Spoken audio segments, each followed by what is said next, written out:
bienvenue sur tvyeshua.com. Vous connaissez certainement tous le psaume 23 de David. Lorsque je marche dans l'ombre de la vallée de la mort, je ne crains aucun mal. Est-ce imagé? Est-ce symbolique? Est-ce spirituel? Est-ce poétique? D'où est-ce que cette idée lui est venue de l'ombre de la vallée de la mort? Eh bien, je suis en train maintenant de marcher dans cette vallée de l'ombre de la mort.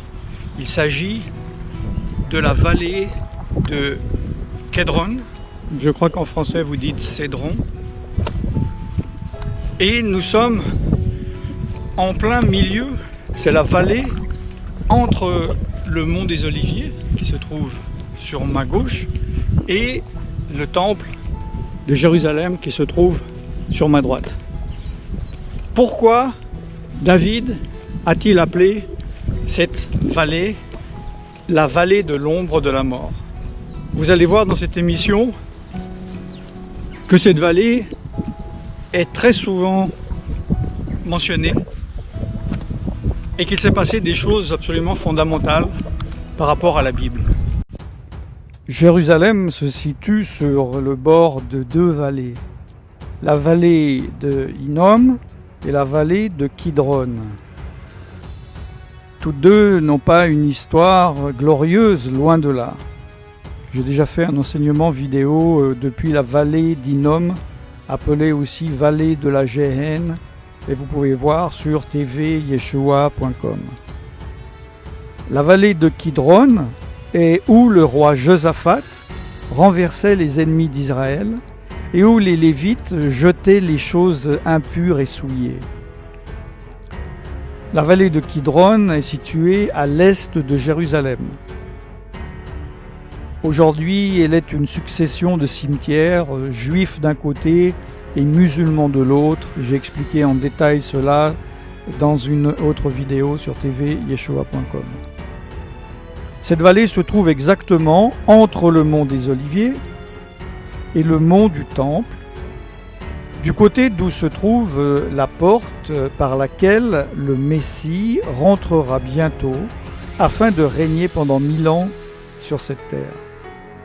Les Juifs sont enterrés là afin qu'une fois ressuscités, ils soient les premiers à voir le Messie venir dans sa gloire. Et les musulmans sont enterrés afin d'empêcher de ce que la prophétie s'accomplisse, puisque le Messie juif, selon eux, ne pourra pas passer cette porte, ne pouvant pas, selon la Torah, entrer en contact physique avec des morts sans devenir impur.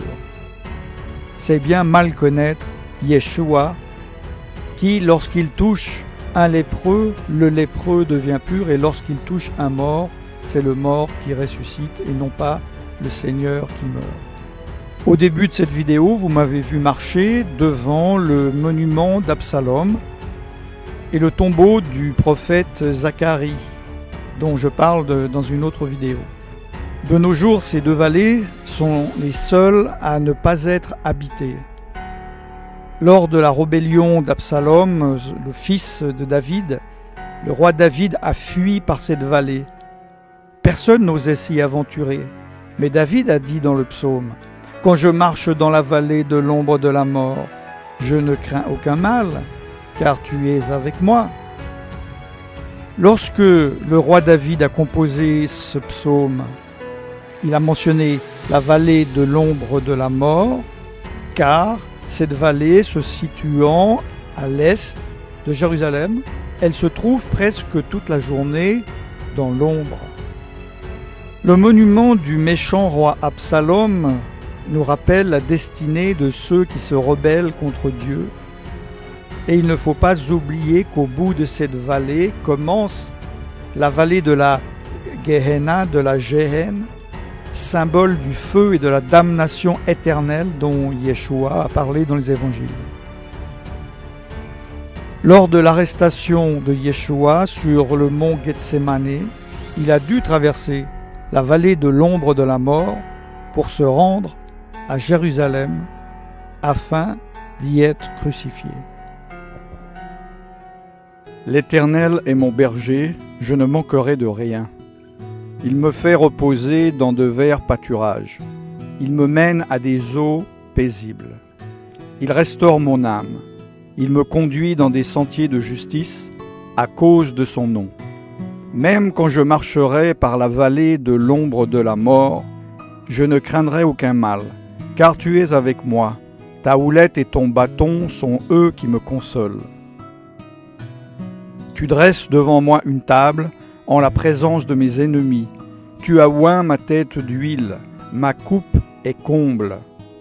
Oui, la bonté et la gratuité me suivront tous les jours de ma vie, et mon habitation sera dans la maison de l'Éternel pour de longs jours. Cette émission est maintenant terminée. Restez connectés sur tvyeshua.com pour écouter la suite des programmes 24h/24 et gratuitement. Je vous bénis dans le nom tout-puissant de Yeshua Mashiach. Shalom.